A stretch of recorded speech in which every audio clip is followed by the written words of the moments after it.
Okay, it's 7 o'clock. I'll call to order the meeting of the Grafton Finance Committee. We have a pretty quick agenda, so we'll get right to it. We'll get started. So the first thing is to let you know that the Finance Committee Appointment Committee met tonight at 6:30. We had one applicant for the position, and because it was an applicant that this committee had already interviewed, I talked to Dawn and Candy. We didn't think we needed to go through another interview process. Skip Currier was the only applicant.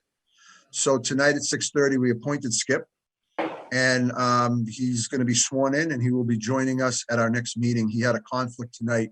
Otherwise, he would have been here for this meeting. But I'm very happy to bring Skip on board. I know Sue and Barry and I and Heather have worked with Skip in the past, so we look forward to bringing Skip back on board. And I welcome Skip to the Finance Committee. Any questions on that process?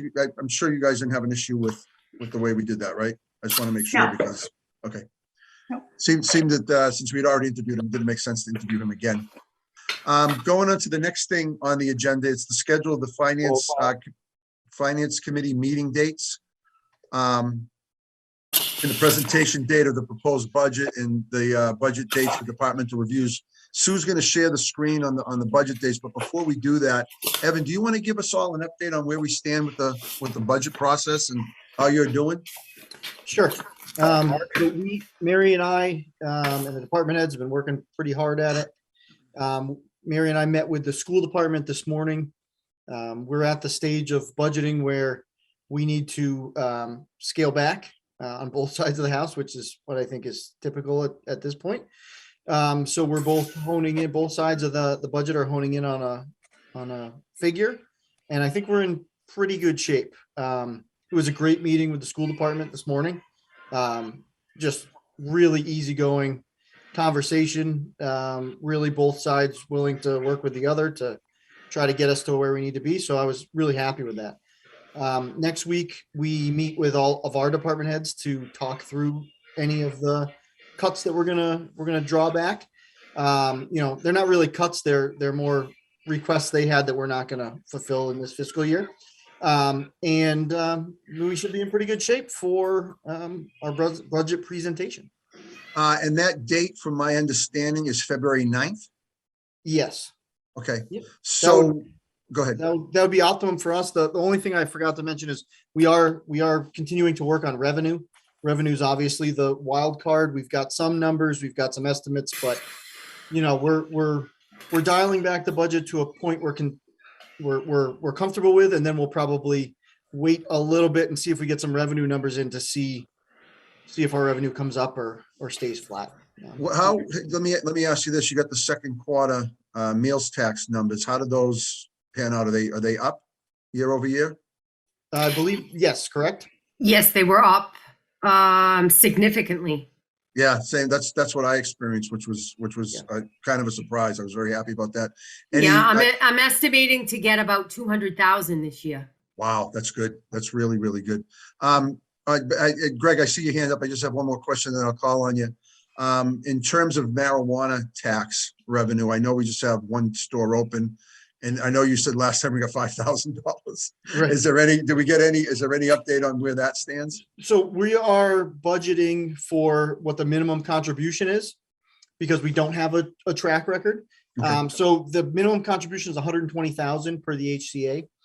So we're going to budget that as our revenue source. And then, if it's more than that, we left a little on the table, but we just don't have a track record of what this is. It's very smart. That's very smart to do that. Very smart to do that. That's Mary made me do it. I was going to put $500,000 in there. Mary, every time I put the number up, I go into ClearGov. She's already taken it back down. So Mary, keep doing your job. Go ahead, Greg. It's just that we didn't do attendance. Oh, I never do that, Greg. Okay. It's on the agenda, so I know. I don't do attendance because everybody can see who's here. I know some boards do it. We've never done it. So, or at least since I've been chair, we haven't done it. So I thought that was one of those COVID requirements for the virtual meetings. So maybe okay. We'll all go to public meeting jail afterwards. Sue Robbins. I just wanted to ask Evan, have they finalized the FY22 budget at the state level? I don't believe they have. So we don't know how our budget for this year is going to look.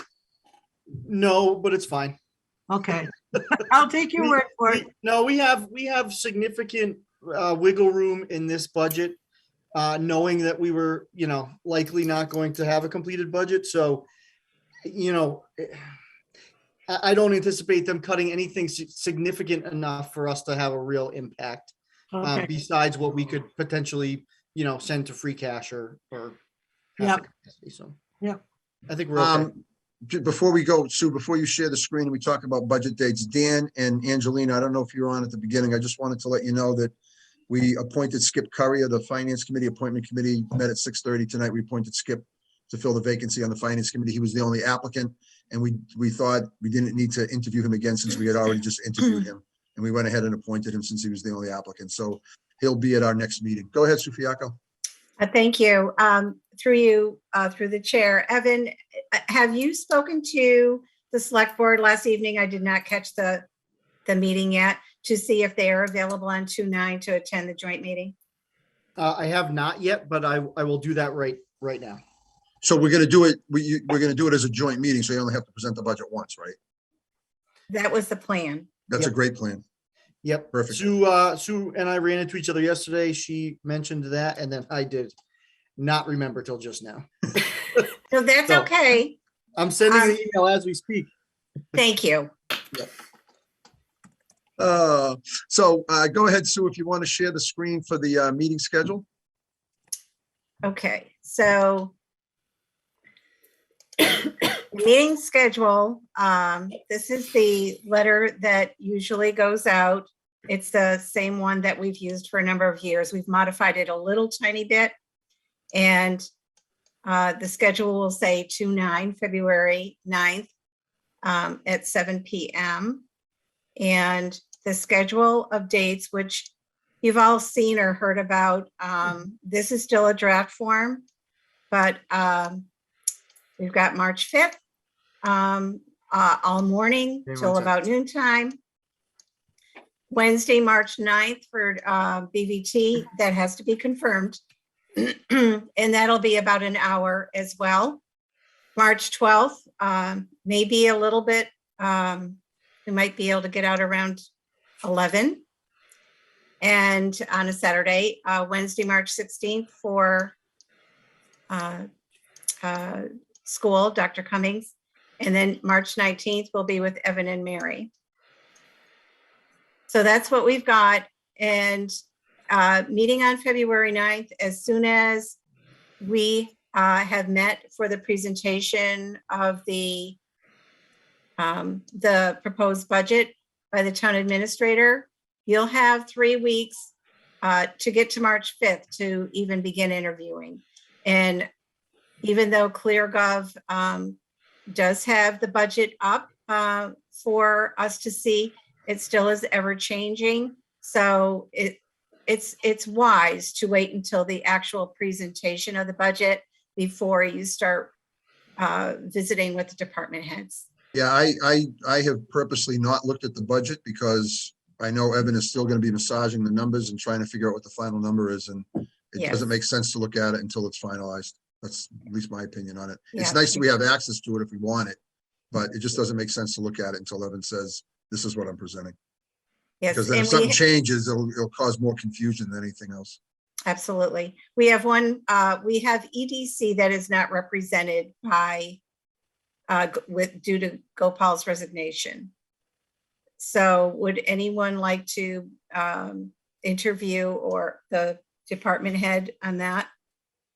Well, I'll tell you, that's something that's going to be on the agenda for later tonight. My understanding from last night's select board meeting is they no longer want representation of the finance committee on the EDC. Now, I don't know what Irene did to upset them. I'm joking. That's a joke. I'm That's a joking. joke. I am joking. I am joking. But I don't know. I was going to bring that up later, but since you mentioned we need somebody to meet with John to talk about the EDC budget, I just thought I'd put that out there that the select board no longer believes we're worthy of serving on the EDC for whatever reason. So I'd be interested to hear. Evan, when are they going to make that final decision? Have they already decided that? Yeah, so they already laid out the membership of the charge, but they haven't voted the charge in its entirety. So it's my understanding that that wouldn't take effect until they actually physically vote the charge.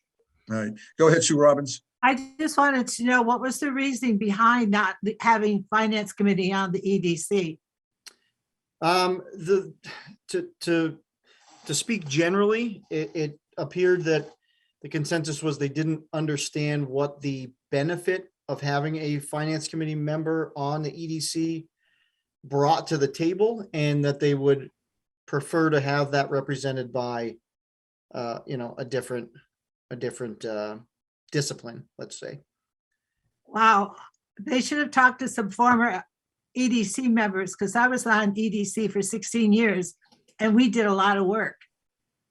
So expedited permitting wouldn't come in if I and another EDC member didn't put it forward. Mhm. So I think they're wrong, but there's not much I could do about it. But I agree with you, Sue. I don't understand why they did that, but they are the elected board. They get to make those decisions. Does anybody want to meet with John and represent the finance committee on the economic development budget? Any volunteers? Who's not here? Oh, Skip. Okay, so I nominate Skip to meet with John. Is that all right with everybody? Yep. All right. So you can stop sharing the screen. Yes, okay. So I guess the next question, Evan, is on the meetings. Where are we with regard to in public, in person rather, or Zoom? What's the how should we plan on holding our budget review meeting starting on March 5th? Do you have any advice? Should we wait? Should we- Personally, the safest bet is to schedule for Zoom. Okay, I'd like to think that we're all back, but so you know, we can always change it. Yep. If something changes. All right, so Sue, if that's okay with everybody in the finance committee, we'll schedule the meetings on Zoom and we'll take it from there. Is that all right with everybody? No problem with that? Okay. Well, that was easy. I talked about the economic development position, so we do not need to fill that tonight, since we are no longer going to have a representative on there. And I think that's everything we had to cover tonight. Oh, minutes. Minutes, I please. would entertain a motion to approve the minutes of November 17th, December 13th, and December 21st as presented. so So moved. moved. Second, All right, it's been moved and seconded. Are there any further discussions? Being none, all those in favor by roll call, Greg, aye. Sue, Aye. Barry, Aye. Heather, Aye. Dan, Aye. Angelina, Aye. Andy, Aye. Mark, aye. All right, so our next meeting will be the joint meeting with the select board for the budget presentation on February 9th. Does that sound good to everybody? Yep. Well, thank you for taking time out. I mean, is this a record for us, Sue? 13 minutes? It could be. Oh, I like it. I like it. So thank you, everybody. Are there any questions or anything before we adjourn? Not all at once. Heather, I expect to get a cookie delivery tomorrow. All right, good night, everybody. Thank you very much.